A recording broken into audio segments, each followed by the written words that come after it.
سائل کہتا ہے ایک عورت اپنے شوہر کو بہت تنگ کرتی ہے، بد زبانی کرتی ہے، طلاق کا مطالبہ کرتی ہے، کیا اس کے طلاق مانگنے سے طلاق ہو جائے گی؟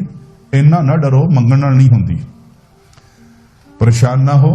صرف اس بات سے کہ آپ کی بیوی نے آپ سے طلاق مانگ لی تو آپ ڈر گئے کہ طلاق ہو گئی۔ طلاق عورت کے اختیار میں نہیں ہے، طلاق مرد کے اختیار میں۔ وہ 1000 دفعہ آپ سے طلاق مانگے، مانگنی نہیں چاہیے، اس کو صبر کرنا چاہیے۔ کوئی پریشانی کو غم لگ بھی جائے تو صبر کرنا چاہیے، جذباتی نہیں ہونا چاہیے۔ عورت جذباتی ہوتی ہے، اسی لیے اس کو حق طلاق اللہ نے نہیں دیا۔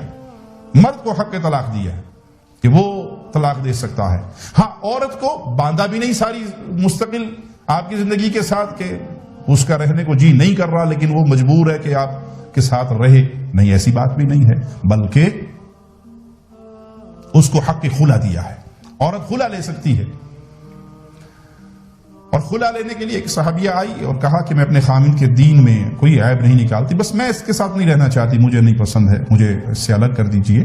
تو آپ نے کہا جو باغ اس نے بطور حق مہر تمہیں دیا تھا وہ لوٹا دو گی؟ انہوں نے کہا جی میں لوٹا دوں گی۔ تو عورت اپنا حق مہر لوٹا کر قاضی کے ذریعے، مسلمان بادشاہ کے ذریعے، مسلمان حاکم کے ذریعے، اکیلی نہیں کہ خود بیٹھ کے کمرے کے اندر وہ کر لے، نکاح فسخ ہوگا، وہ قاضی کے پاس جائے گی، قاضی اس کا نکاح فسخ کرے گا اور اس کا حق مہر اس کے خامند کو واپس لوٹا دے گا۔ لیکن لوگوں کو یہ تو یاد رہتا ہے کہ بیویاں، عورتیں ٹیڑھی پسلی سے بنی ہوئی ہیں، ان کے ساتھ گزارا کرنا چاہیے۔ یہ تو یاد رہتا ہے مردوں کو کہ یہ دین میں اور عقل میں ناقص ہیں۔ یہ باتیں جو ان کی ہیں وہ یاد رکھتے ہیں، اور جو رسول اللہ علیہ وسلم کی دوسری باتیں ہیں جو آپ کے بارے میں ہے وہ آپ بھول جاتے ہیں کہ ان کے ساتھ پیار کے ساتھ چلو، ان کے ساتھ اچھا سلوک کرو۔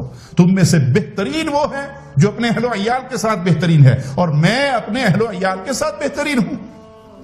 آپ کو یہ باتیں یاد رکھنی چاہیے، تو ساتھ ساتھ یہ بھی یاد رکھنی چاہیے کہ ان عورتوں کی، ان بیویوں کی اللہ کے نبی صلی اللہ علیہ وسلم نے کتنی تعریف کی ہے اس مرد کی جو مرد ان کے ساتھ اچھا سلوک کرتا ہے، کہ وہ بہترین ہے اپنی قوم کے اندر جو اپنے گھر والوں کے ساتھ بہترین ہے۔